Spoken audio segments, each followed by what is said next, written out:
मंत्री जसवंत सिंह, नाम आप लोगों ने देखा नहीं होगा तो सुना ही रहा होगा। हम इतिहास रचने वाले लोगों में से, हम कभी किसी से हारे हारे नहीं, गलत नहीं करते हैं और गलत बर्दाश्त भी नहीं करते। आज परिवहन निगम के 19 बस अड्डे ठेकेदारी में दी जा रही है। अभी आपने शासन की एक चिट्ठी सुनी होगी, उसमें स्पष्ट लिखा हुआ है कि जो नगरी है, नगर के अंदर बस अड्डे आ रहे हैं, इनको बाहर शिफ्ट किया जाए, शासन इनको ज़मीन दे। तो 10 रुपये 100 रुपये की चीज़ या 2 रुपये में दोगे क्या? साथियों नमस्कार, मैं अनीश त्रिपाठी आपके बीच एक वीडियो के साथ आया हूं। और वीडियो बहुत लंबा नहीं, मुश्किल से 7 से 8 मिनट का वीडियो है। और ये मेरा वीडियो नहीं, पहले मैं बता दूं। इस वीडियो में जो ऊपर आप स्क्रीन पे देख रहे हैं, जसवंत सिंह जी हैं। ये लखनऊ मुख्यालय के बड़े नेता हैं और बड़े प्रभावशाली कह सकते हैं, या बड़े उदार हृदय के कह सकते हैं, या ऐसा कह सकते हैं जो अपनी बातों को मतलब बेबाक तरीके से, बिना डरे, किसी से भी डर नहीं, अपनी बातों को रखते हैं। आप मानिए न मानिए अलग बात है, मैं भी बहुत सारी बातों को रखता हूँ, आप मानते हैं नहीं मानते अलग बात है। तो सेम कहानी है, परिवहन विभाग में अगर कोई इस तरह की बात कर रहा है तो उसकी बात को सुनना चाहिए, क्योंकि अनुभव बहुत बड़ी चीज़ होती है। आपने जब सीता जी का खोज करने के लिए जब हनुमान जी गए और सारे लोग गए, तो उसमें जब जामवंत जी ने जो कहा और जामवंत जी ने जो भूमिका निभाई, उसी तरह हमारे बीच में जामवंत कह सकते हैं कि संविदा कर्मचारी जो लगभग 40,000 के आसपास हैं, नौजवान हैं जो अपनी लड़ाई लड़ सकते हैं, उनके बीच में अगर कोई व्यक्ति आके अपनी बातों को रख रहा है और कह रहा है कि हाँ ऐसा होना चाहिए, तो उनकी बातों को सुनिए और समझने का प्रयास करिए। जिस तरह की तमाम कारखाने अगर हमारे प्राइवेट कर दिए जाएंगे तो आने वाले समय में धीरे धीरे धीरे धीरे कहानी खत्म।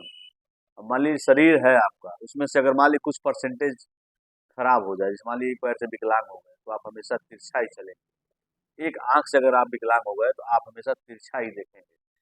अगर हाथ टूट जाता है तो जो मजबूती आपकी है 50 किलो उठाने की, आप 10 किलो भी नहीं उठा पाएंगे।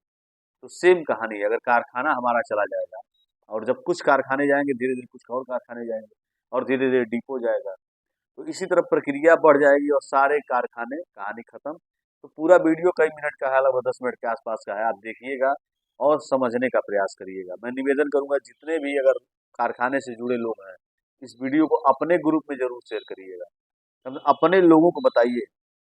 इसमें हमको बटना नहीं है कि हम परिषद में हैं, एम्प्लाई में हैं, संघ में हैं, हम रीजनल वर्कशॉप में हैं, किसी भी मतलब कंपनी में हो, किसी भी संगठन का चंदा कटाते हो, लेकिन जब ये परिवहन निगम जाएगा ना, आपको भी जाना है।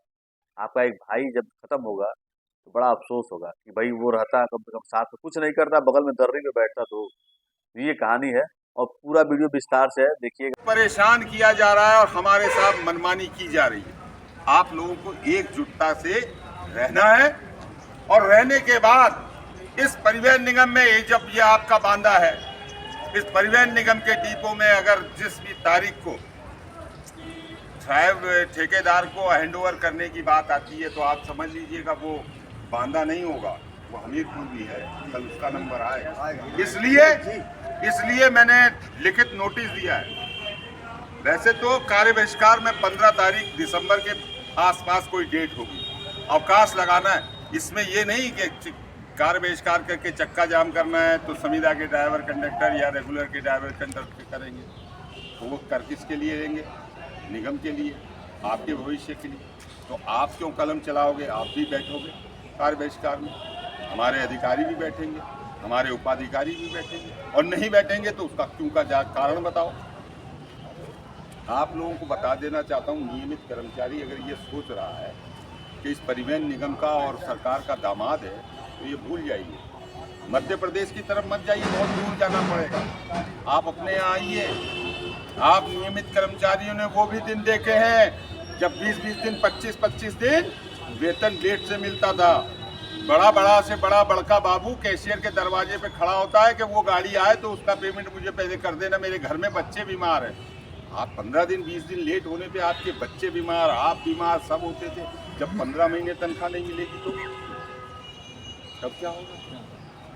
और आपको मैं बता दूं, जब मैं ग्वालियर चलता था, मैं 30 साल कंडक्टर था, ग्वालियर जब चलता था तो जब मेरे भिंड में स्टॉपेज पड़ता था, 50 वर्कशॉप के और बाबू, वो जब मेरी गाड़ी आती थी तो धीरे धीरे तब मेरी गाड़ी आधा घंटा स्टे करती थी। उस गाड़ी में सारा स्टाफ आता था। वो चाय वाला भी कहता था मुझसे, नेताजी कहाँ पिलाओ, तो ये फर्जी सब आ जाते केवल चाय के लिए, आपके लिए थोड़ी आते। ये बात मैंने बताया किस लिए की? जो बाबू ठेले वाले को जो आप भगाते हो ना यहाँ रंगदारी से, वो आपकी हैसियत को जान रहा था कि 15 दिन तनख्वाह नहीं मिलती, चाय न पी पाते। तो मैंने कहा यार अभी हमको मिल रही है तो क्या होगा, तो उसकी भावना बता दूं, परिवहन निगम के लिए 5 रुपए की चाय मिलती थी, वो मुझे 3 रुपए की चाय से देता था। क्या आपको पीते नहीं हो, सबको मिलाते 3 रुपया किया। तो क्या हमारे अंदर इतनी एकता या इतने जज्बात नहीं है? संविदा का लड़का भी अगर काम कर रहा है साल 2 साल से, तो उसका भी तो परिवहन निगम है, नियमित का है, संविदा का है। और मैं एक चीज़ और बताता हूँ मार्मिक, हमारी माँ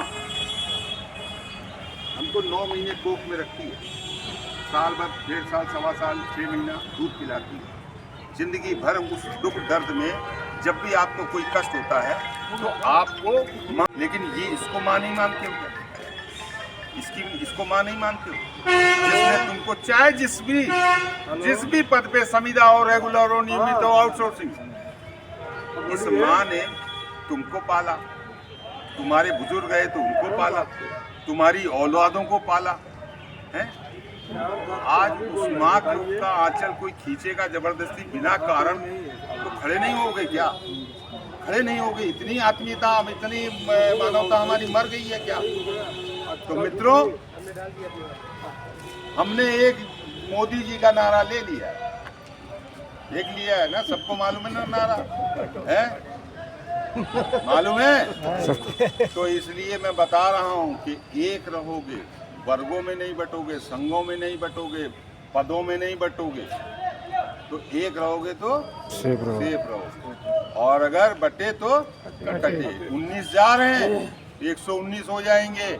बस अड्डे में तुमको वहाँ 10 किलोमीटर दे दिया जाएगा, किराया तुम्हारा ज़्यादा, यहीं पे गाड़ियाँ जो ये विभाग होगा, यहीं एक स्टैंड बन जाएगा, यहीं से वो सवारियाँ चलाई, कोई नहीं रोकेगा। कारण कि वो TSI पैसा लेगा, वो उसका पुलिस वाला पैसा लेगा, ARTO भी पैसा लेगा, उनकी तो लॉटरी लग जाएगी, लेकिन आपका कटोरा बिल्कुल खाली हो जाएगा। वो जो 4-6 सिक्के रहते हैं ना चलाने वाले, वो भी नहीं रहेंगे।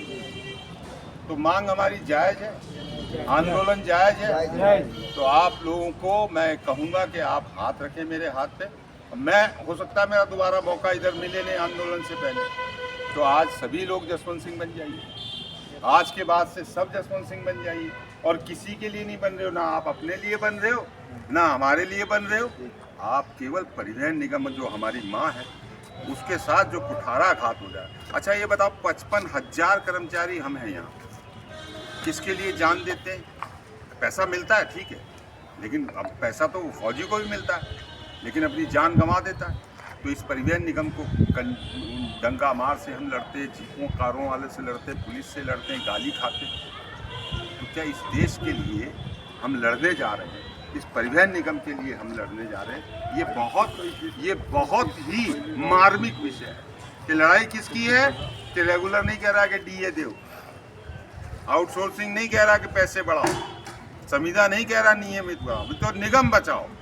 निगम के अस्तित्व को बचाना है और अपने भविष्य को बचाना है। और ये लड़ाई ARM साहब आखिरी लड़ाई होगी। इस लड़ाई के हारने के बाद आप जान लीजिए आपके साथ क्या होगा। 80% आपका निजीकरण हो जाएगा। अब आप 80% आपने शरीर पे देखिए, दोनों हाथ नहीं काम कर रहे, दोनों पैर काम नहीं कर रहे, आधा दिमाग पगला गया है, बचा कितना 20%, ये क्योंकि धड़कन चल रही है। तो जब हगोगे मुतोगे तो बाथरूम तक जा पाओगे क्या? वहीं हगोगे, उसी में लोटोगे। और अगर ये जो कहते हैं ना 70, यमराज कहते हैं कि तू तो 70 साल से एक दिन पहले भी नहीं मरेगा, और 6 महीने गंभीर बीमारी ने अगर घेर लिया ना, तो तुम रोज उठ करके रात में और